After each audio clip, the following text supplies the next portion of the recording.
There are questions that hang in the air of human existence like mist, ungraspable, yet undeniable. Among them, none is more haunting, more enduring, than the one that arises the moment life ends. Where does the soul go, and does it stay for a time among the living? The moment a final breath escapes into the silence, something changes in the atmosphere. Those who have sat at the edge of death, nurses, priests, sons, daughters, often speak of an invisible presence that lingers, a soft pressure in the room, a lightness or stillness that is not quite silence, not quite sound.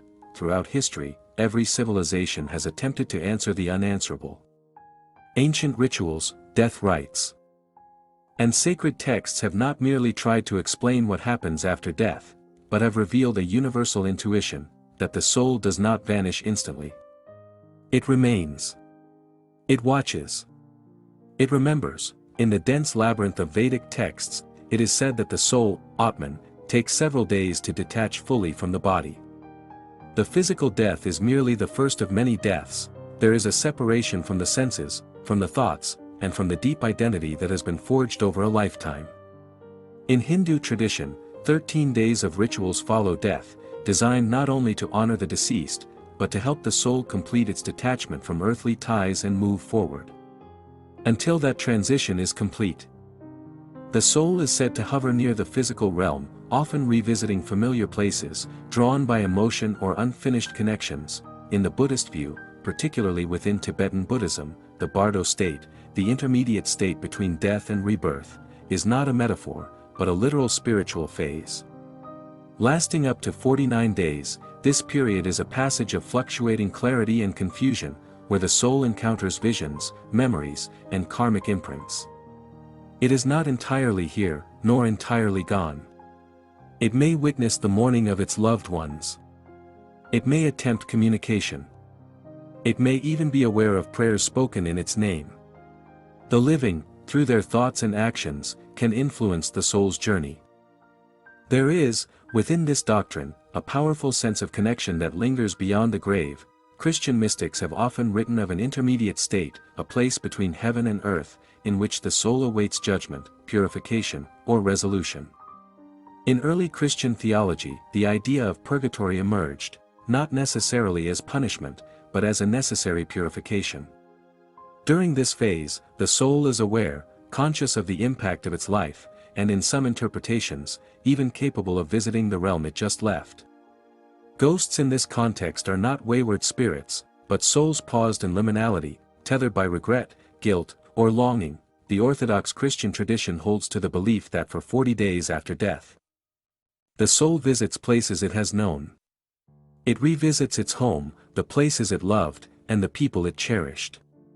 It is during this time that memorial services are held at precise intervals, on the 3rd day, the 9th, and finally, the 40th day, ritual markers of the soul's gradual separation. These ancient practices suggest that death is not an instant curtain drop but a slowly fading light, a quiet undoing of all that has bound the spirit to the body. In Africa, in the old ways of the Yoruba or the Dogon, the soul was seen not as something that vanished, but as a force that lingered in the land, the wind, and the memory. Ancestors were not considered gone, but transformed. Their presence was invoked in ceremonies, felt in dreams, heard in the rustle of leaves. They guided the living, protected them, and sometimes warned them. The soul remained, so long as it was remembered, so long as its name was spoken aloud, but in contrast to ritual and belief, there are also personal, private experiences that defy doctrine.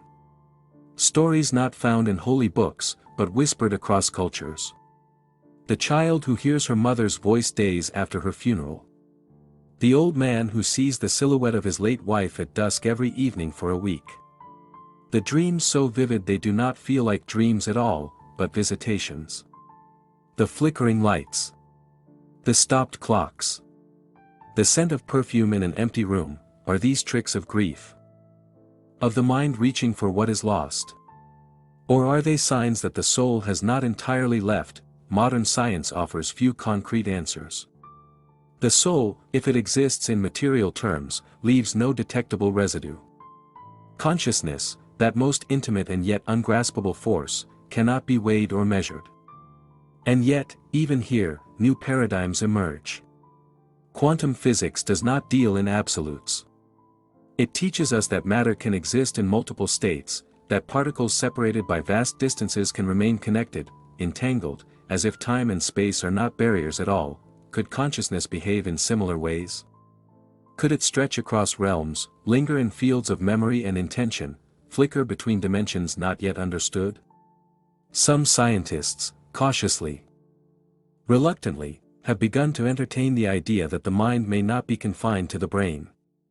That it may, under certain conditions, exist independently, at least temporarily. Those who have undergone near-death experiences often describe an overwhelming sense of presence. Many report hovering above their own lifeless bodies, seeing, hearing, remembering. Others speak of tunnels, lights, figures waiting in the distance, but not yet calling. A pause, a waiting. Some of these people are clinically dead for several minutes. And yet, they return with memories that match events later verified, conversations that took place in another room, facts they could not have known. If these accounts are to be taken seriously, and some medical professionals now believe they must, then perhaps the soul does not depart in haste. Perhaps it hovers, processing, watching, seeking a path forward. Perhaps death is not a door that slams shut, but one that remains ajar. In folklore and fiction, the soul that lingers often does so for a reason. To say goodbye. To guide. To resolve. There are countless tales of the dying uttering final words that imply someone unseen is already waiting for them. Others speak of last-minute reconciliations, as if the soul holds back just long enough for a final moment of peace, and then there are those souls that seem unable, or unwilling, to leave. Houses remembered as haunted are often steeped in grief, injustice, or unresolved tragedy. Could these be souls in stasis? Echoes of something unfinished? Time itself becomes uncertain in such realms. A soul may linger for hours, or for what we perceive as years. But to that soul, time may no longer move linearly. It may pass like wind or water, pooling in places of great emotion, drawn to the gravity of memory. A mother may die thinking only of her child, and so her presence may return to that child for comfort or protection. A man murdered unjustly may find himself unable to move beyond the echo of violence, and yet, there is also mercy. Most traditions believe that the soul eventually finds its way. That love, prayer, or divine guidance gently coaxes it onward. Some suggest that when the soul is finally ready, when the ties of earth are loosened, the transition is effortless. Like stepping into light, so then, how long does a soul remain on earth after death? There may be no single answer. It may depend on the soul, on the life lived, on the love left behind, or the pain still echoing.